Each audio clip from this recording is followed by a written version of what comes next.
ಹೇಳ ready okay. ಈ ದಿನ ಸುಮಾರು 12:30 1 ಗಂಟೆ ನಡುವೆ ಏನಾಗಿದೆ ಅಂತ ಹೇಳಿದರೆ, ನಮ್ಮ ಮಾರಿಯಾಳ್ ಪೊಲೀಸ್ ಸ್ಟೇಷನ್ ವ್ಯಾಪ್ತಿಯಲ್ಲಿ ಸೂಳೆಬಾವಿ ಅಂತ ಹೇಳಿ ಒಂದು ಗ್ರಾಮ ಇದೆ.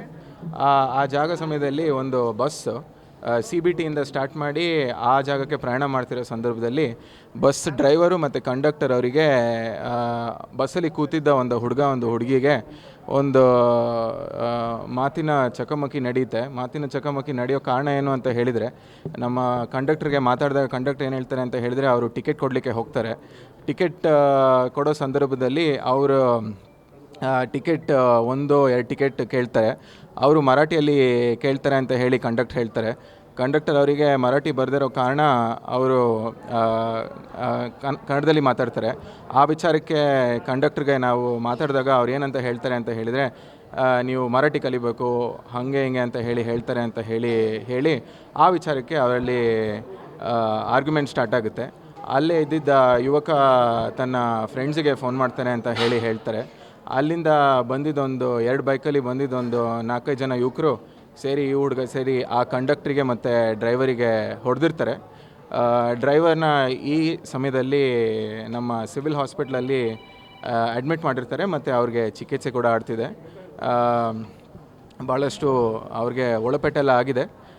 ಈ ನಿಟ್ಟಲ್ಲಿ ಆಗಲೇ ಸ್ಟೇಟ್ಮೆಂಟ್ ಕೂಡ ತೊಗೊಂಡಿದ್ದೀವಿ ಮತ್ತು ಮಾರಿಯಾಳ್ ಪೊಲೀಸ್ ಸ್ಟೇಷನಲ್ಲಿ ಪ್ರಕರಣ ದಾಖಲು ಮಾಡ್ತೀವಿ ಮತ್ತು ಈ ಹುಡುಗರ ಮೇಲೆ ನಾವು ದಸ್ತಗಿರಿ ಮಾಡಿ ಕಾನೂನು ರೀತಿ ಕ್ರಮ ಜರುಗಿಸ್ತೀವಿ. ಹೆಚ್ಚಾಗಿ ಹಲ್ಲೆ ಆಗಿರೋದು ನಮ್ಮ ಕಂಡಕ್ಟರ್ ಮೇಲೆ ಆಗಿರುತ್ತೆ. ಅವ್ರು ಇವಾಗ ಚಿಕಿತ್ಸೆ ಪಡಿತಿದ್ದಾರೆ. ಡ್ರೈವರ್ಗೂ ಸಣ್ಣ ಪುಟ್ಟ ಗಾಯ ಆಗಿದೆ. ಇದು ನಮ್ಮ ಕಂಡಕ್ಟರ್ ಹೇಳೋ ಪ್ರಕಾರ ಈ ವಿಚಾರಕ್ಕೇ ಆಗಿರೋದು ಅಂತ ಹೇಳ್ತಾರೆ. ನೀವು ಮರಾಠಿ ಮಾತಾಡಲ್ಲ ಅಂತ ಹೇಳಿ. ಸೊ ಅವರು ಹೇಳಿದ ಪ್ರಕಾರನೇ ನಾವು ಸ್ಟೇಟ್ಮೆಂಟ್ ತೊಗೊಂಡಿದ್ದೀವಿ. ಆ ನಿಟ್ಟಲ್ಲೇ ನಾವು ಪ್ರಕರಣ ದಾಖಲು ಮಾಡ್ತೀವಿ. 100% ಅರೆಸ್ಟ್ ಮಾಡ್ತೀವಿ. ಕಂಡಕ್ಟರ್ ಹೇಳೋ ಪ್ರಕಾರ ಕಣ್ಣಿಟ್ಟು ಹೇಳ್ತಾ ಇದ್ದಾರೆ ಅಂತಾರೆ. ನಿಮ್ಮ ಅಧಿಕಾರಿಗಳು ಈಗಲೂ ಕೂಡ ಹೇಳ್ತಾರೆ ಕಾಂಪ್ರಮೈಸ್ ಆಗಿಬಿಡು, ಕೇಸಿನೂ ಕೊಡಬೇಡ ಅಂತ ಹೇಳ್ತಿದ್ದಾರೆ ಅಂತೇಳಿ. ಹೌದು, ನಾ ಕಂಡಕ್ಟರ್ಗೆ ಖುದ್ದಾಗಿ ಮಾತಾಡಿದ್ದೀನಿ. ಕಂಡಕ್ಟರ್ ಕೂಡ ಅದೇ ರೀತಿ ಹೇಳ್ತಾರೆ. ಆ ನಿಟ್ಟಲ್ಲಿ ನಾವು ಅದನ್ನು ಕೂಡ ವಿಡಿಯೋ ರೆಕಾರ್ಡಿಂಗ್ ಮಾಡ್ಕೊಂಡಿದ್ದೀವಿ. ಇದ್ರ ವರದಿನ ನಾವು ಪೊಲೀಸ್ ಆಯುಕ್ತರಿಗೆ ಒಪ್ಪಿಸ್ತೀನಿ. ಆ ನಿಟ್ಟಲ್ಲಿ ಅವ್ರ ಮೇಲೆ ಡಿಸಿಪ್ಲಿನರಿ ಆ್ಯಕ್ಷನ್ ತೊಗೊತೀವಿ.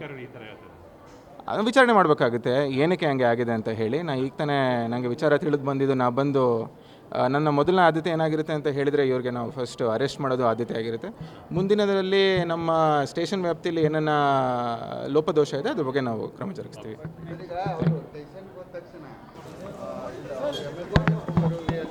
ಅದೇ ರೀತಿ ಹೇಳ್ತಾ ಇದ್ದಾರೆ ಈಗಲೂ ಸಹ. ಅದ್ರ ಬಗ್ಗೆ ನಾವು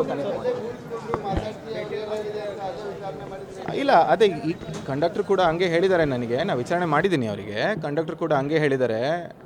ಸೊ ಆ ನಿಟ್ಟಲ್ಲಿ ನಾವು ಪರಿಶೀಲನೆ ಮಾಡ್ತೀವಿ.